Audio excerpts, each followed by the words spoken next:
No candles today.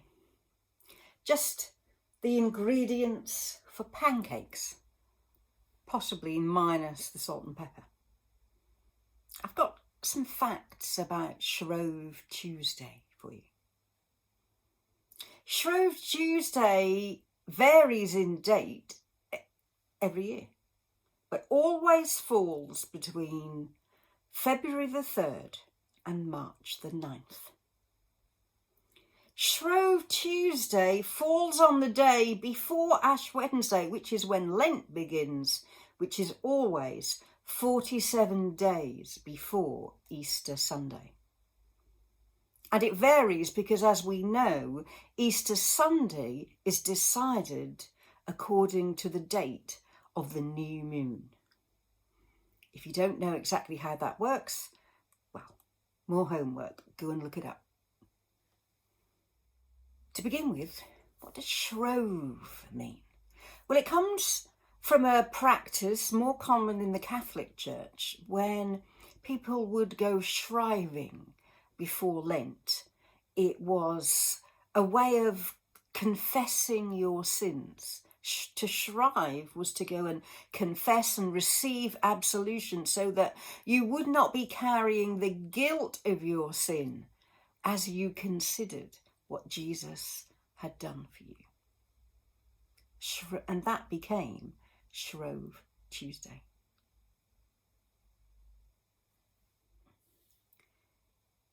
It says, in the week immediately before Lent, everyone shall go to his confessor and confess his deeds, and the confessor shall so shrive him. When was the last time you were shriven? It's not such a bad idea, is it? We think a lot about giving things up for Lent.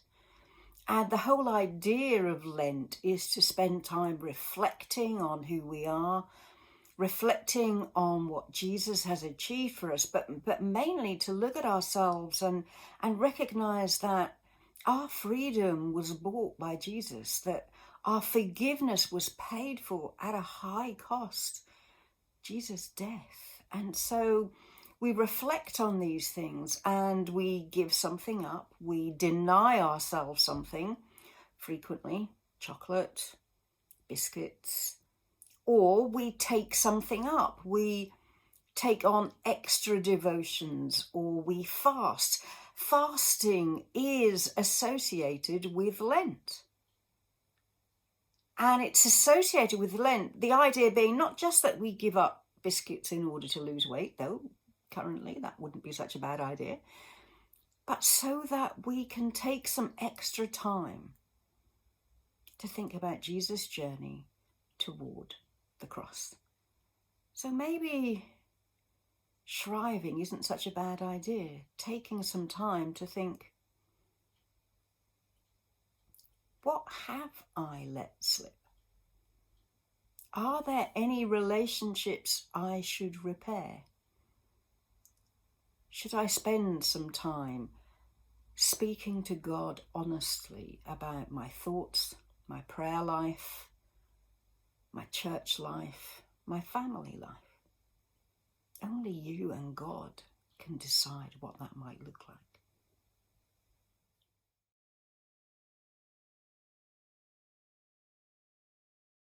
Here are some interesting facts about Pancake Day.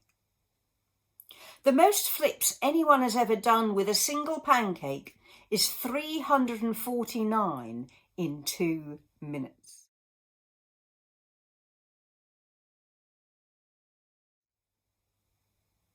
In France, people make a wish before flipping their pancakes and do so while holding a coin in the other hand.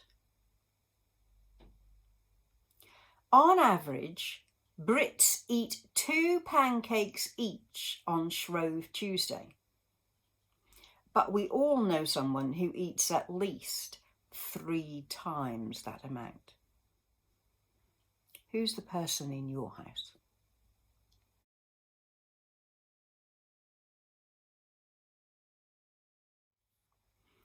The Guinness World Record for the most pancakes served in 8 hours is 34,818. I'm guessing they weren't all eaten by the same person.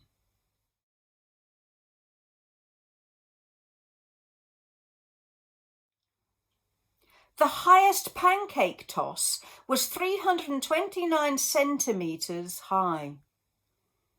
I'll have to go and look up what that is in old money. On Pancake Day in Lithuania, they consume pancakes and donuts. Fancy a trip to Lithuania?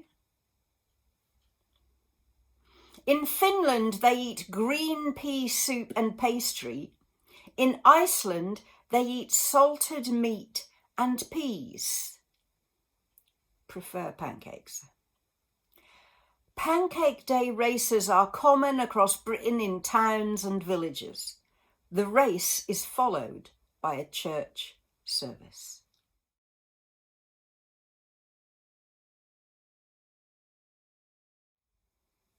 Shrove Tuesday or Pancake Day is a movable feast, and as I've already said, it can fall anywhere between February the 3rd and March the 9th.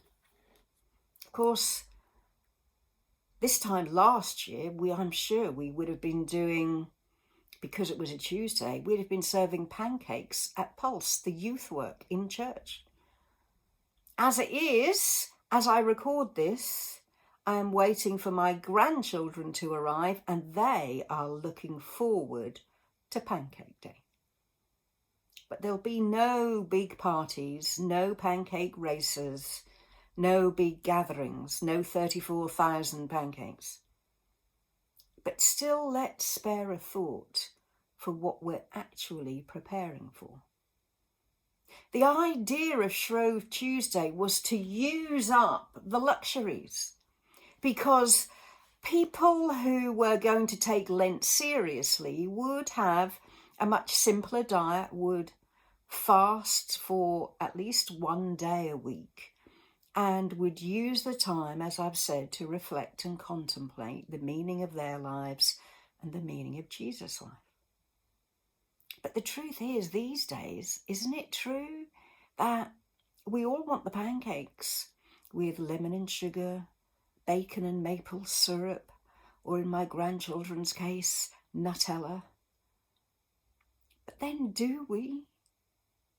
Do we still want to take Lent seriously?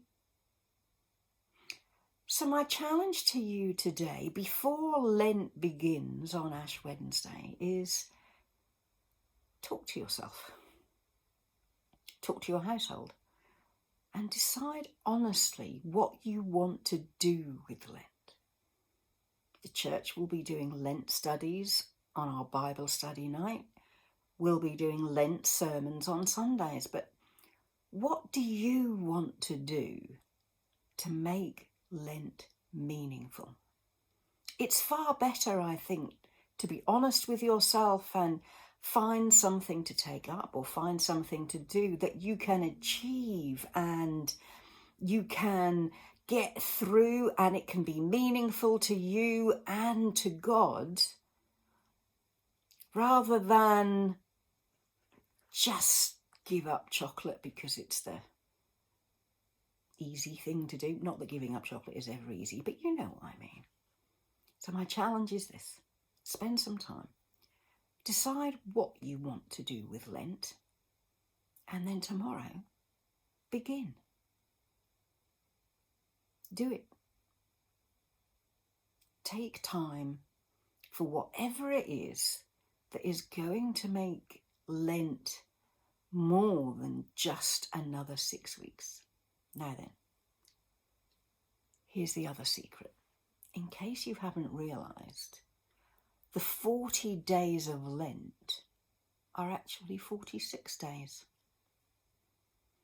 Because Sundays are always considered to be celebration days. We always celebrate the fact that Jesus has risen on Sunday, and so we go to church and we sing and we celebrate. Well, we used to. Only you can decide whether you want to make Sunday a cheat day. I won't tell anyone. Before tomorrow comes, before Lent begins, enjoy your pancakes, however many you intend to eat. See you tomorrow. Bye.